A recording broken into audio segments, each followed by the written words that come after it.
ജെറമിയ പ്രവാചകന്റെ പുസ്തകം 3-ാം അധ്യായം 1 മുതൽ 5 വരെയുള്ള വചനങ്ങൾ. ഇസ്രായേലിൻ്റെ പാപങ്ങൾ. 1-ാം വചനം. കർത്താവ് അരുളി ചെയ്യുന്നു, ഒരുവൻ തൻ്റെ ഭാര്യയെ ഉപേക്ഷിക്കുകയും അവൾ അവനെ വിട്ട് മറ്റൊരുവൻ്റെ ഭാര്യയാവുകയും ചെയ്ത ശേഷം ആദ്യ ഭർത്താവ് അവളെ തേടിപ്പോകുമോ? ആ ഭൂമി പൂർണ്ണമായും ദുഷിച്ചു പോയില്ലേ? അനേകം കാമുകന്മാരുമായി വേശ്യാവൃത്തിയിൽ ഏർപ്പെട്ട നീ ഇനിയും എൻ്റെ അടുക്കിലേക്ക് തിരിച്ചു വരുമോ? കണ്ണുയർത്തി കുന്നുകളിലേക്ക് നോക്കുക. ഒരു സ്ഥലമെങ്കിലും ഉണ്ടോ നീ ശയിക്കാത്തതായി? മരുഭൂമിയിൽ അർബി എന്ന പോലെ നീ വഴിയരികെ ജാരന്മാരെ കാത്തിരുന്നു. നികൃഷ്ടമായ വേശ്യാവൃത്തിയാൽ നീ നാട് ദുഷിപ്പിച്ചു. തന്നിമിത്തം മഴ പെയ്യാതായി വസന്തകാല വൃഷ്ടി ഉണ്ടായതുമില്ല. എന്നിട്ടും നിന്റെ കണ്ണുകൾ വേശ്യയുടേത് തന്നെ. ലജ്ജ എന്തെന്ന് നിനക്കറിയില്ല.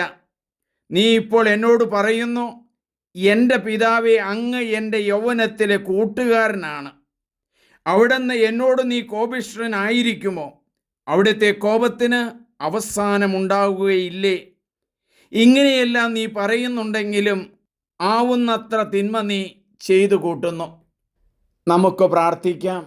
ദൈവമേ, ജെറമിയ പ്രവാചകനിലൂടെ ഇസ്രായേലിൻ്റെ നികൃഷ്ടമായ പാപങ്ങൾ വെളിപ്പെടുത്തുകയാണല്ലോ. പാപത്തിൽ നിന്ന് പിന്തിരിയുവാനായിട്ടാണ് ഇവരുടെ പാപങ്ങളെക്കുറിച്ച് വെളിപ്പെടുത്തി കൊടുക്കുന്നത്. ദൈവമേ, ഞങ്ങളെല്ലാവരും പാപികളാണ്. അങ്ങ് ആഗ്രഹിക്കുന്നത് ഞങ്ങളുടെ പാവങ്ങളെല്ലാം വെറുത്തുപേക്ഷിച്ച് അങ്ങയുടെ അരികിലേക്ക് കടന്നു വരുവാനാണ്. നഷ്ടപ്പെട്ടു പോയ ആടിനെ കന്നോഷിച്ച് കണ്ടെത്തി തോളിലേറ്റി കൊണ്ടുവരുന്ന ദൈവമേ, അങ്ങയെ ഞങ്ങൾ ആരാധിക്കുന്നു. യേശുവേ, അങ്ങയുടെ തിരുമുമ്പിൽ ഞങ്ങൾ വന്നു നിൽക്കുന്നു. പാപികളായ ഞങ്ങളെ കടാക്ഷിക്കണമേ, അനുഗ്രഹിക്കണമേ. നഷ്ടപ്പെട്ടു പോയതിനെ അന്വേഷിച്ച് കണ്ടെത്തുന്ന നല്ല ഇടയ ഞങ്ങളെ സഹായിക്കണമേ. ആമേൻ.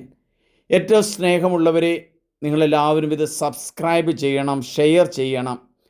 വചനം വളർത്തുന്നവരാകാം, വചനത്തിൽ ജീവിക്കുന്നവരാകാം. യേശു നമുക്ക് വേണ്ടിയാണ് കുരിശിൽ ബലിയർപ്പിച്ചത്.